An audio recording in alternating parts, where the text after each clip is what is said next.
So we're still in a section of success and money in the success principle. And in this section, we're talking about how we can be more successful with money. Today's success principle number 58 is all about paying yourself first. Now, as a business owner, you might be somehow paying everyone else before you pay yourself. And so in this video, we're going to share a few tactics you could be implementing that are going to help you to really pay yourself first and to stop with the vow of you come last, because that's not the case. They say entrepreneurs work more time on their own business in order to save working for anyone else, because you want that financial independence, you want that freedom. So if you are finding yourself not even paying yourself, what you're doing is almost punishing yourself for the right to be free. And let's be clear, everyone has the right to be free, to feel free, to make decisions that are based on being free. So let's just explore that a little bit more in this success principle. And don't forget to comment, like, subscribe if you haven't done so already. So why are we talking about paying yourself first? So if we go back to the success principle number 58, we're talking about having the divine right to abundance. And if you haven't achieved millionaire status, then you haven't had your fair share. According to Stuart Wilde, author of The Trick of Money is Having Some, we should not settle for anything less than being millionaires. Our fair share is being able to say we're a millionaire. Anything less than that is just not acceptable. So it's really crucial that we get that mindset right. It's probably one of the first things to do, right? We deserve to be abundant. We deserve to get paid well. We deserve to make sure that we are not lacking. If you're currently scrambling around, scrimping and saving away, or just scraping around for clients, then that's not your fair share. That is not your portion. So let's talk about how we can change that. According to Jack Canfield, it's about making savings and investing a priority.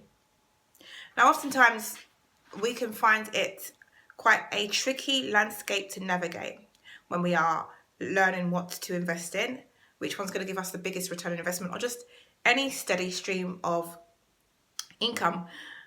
And that could look like a varied portfolio for stocks and shares.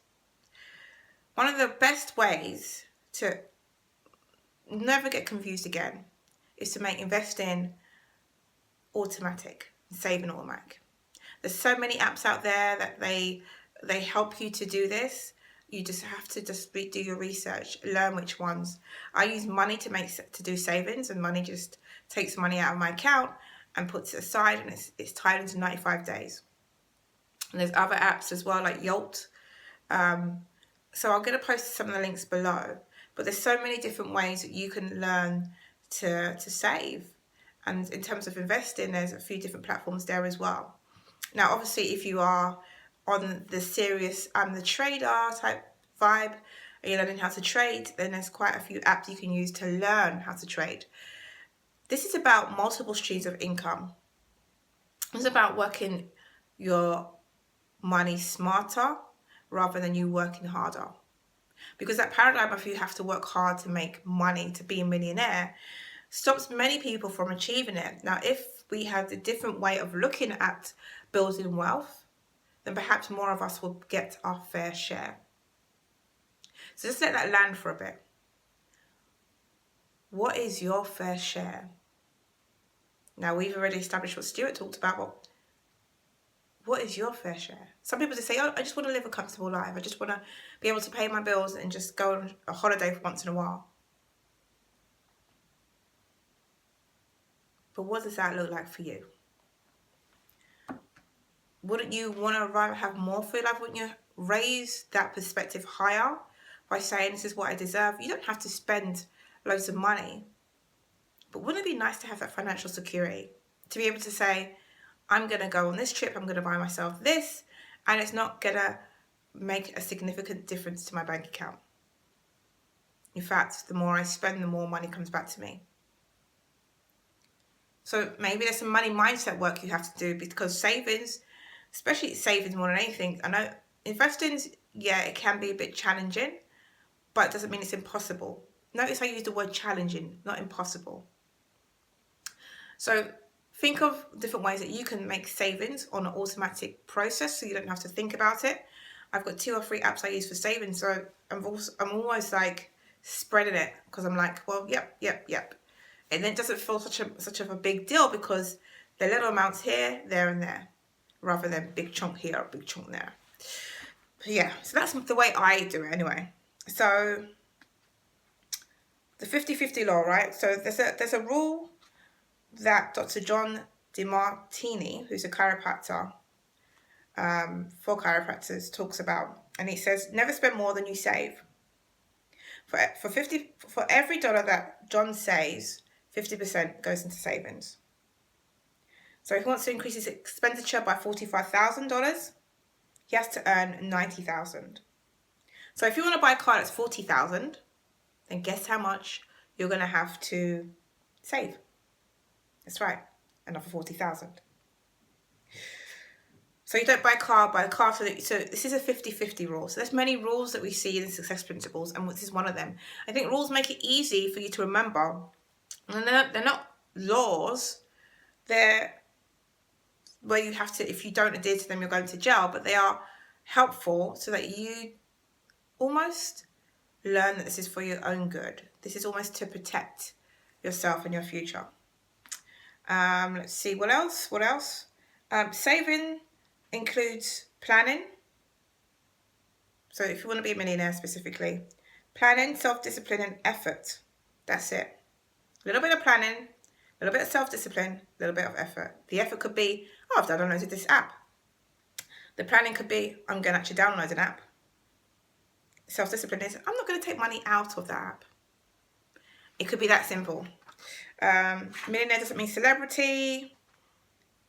Builds assets rather than liabilities. Now, if you've got your income and you're making multiple streams of income and you're also then being able to have those assets, then what you could do is with those assets and multiple streams of income, you could take maybe 20% of that you're making from there, and you can then make more assets, more multiple streams of income.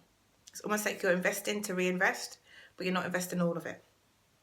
So again, I always say, read the book. This was principle number 58. Yeah, 58. So if you haven't got the book yet, then I'm going to put the link below. But the point of this is, in order for you to be the self-made millionaire, to be this person that's generating income, you've got a business, right? But your business has multiple streams of income from it. Maybe you've got this business that sells digital products, services, and solutions as well, right? You then decide that you want to maybe have more products and services. And so the income you generate from that, you'll then be able to make more of those things. But in order for you to get more people to buy the things that you make, the best way is to get more visible so that they know who you are. They like and they trust you enough to exchange your money, and you position yourself as the expert that you are so that people just buy from you. Like you'll say, I've got a course out, 1,000 people like in your group, maybe 5, 10, 15, 20 people will be like, yes. Maybe it's a different thing that you're doing. So maybe you're just an influencer type thing, and you want to be more visible because you know that the more visible you are, but visible with your power as well, not just visible for the sake of it, not just visible like, hi, how are you, blah, blah, blah. Bring some value to your community. They'll understand the value you bring, and they'll be absolutely amazed at what you do. And so they'll want some of that. And the thing is, you're providing not just information, but you're allowing them to learn through implementation to see the transformation. So the more you do this, the more you continuously show up for your audience, the more they can be transformed, the more you can heal the world. But that won't happen if you're still dealing with this visibility wound and you're letting it dictate how you're showing up. So if what I'm saying to you is like, what? I want to be more visible. I want to help more people. I want to make more impact. Then I've got a challenge for you. It's going to be, a link's going to be in the bottom of this video, and it's a visibility challenge. And it's going to help you to be more visible, but in your own truth. Not the way that people say you should just, go live, press the button. There's more to it than that, in order for long-term visibility. So click the link below, do the success principle number 58 and start making some plans for that. Again, this is Jack Canfield's work about being successful. And people don't just become successful by doing nothing. You take the information, you implement implementation, you see the transformation. It's that simple. This is the channel we shift, heal and expand. Again, if you need any additional help or resources that are going to help you to do that, to completely shift your energy, shift your perspective, shift the way that you are showing up in the world, and then heal that, knowing that this is what you need to shift, you're going to see the expansion. It's going to happen. So remember, last but not least, whenever you feel that there's a fear coming up, it's always finally an expanding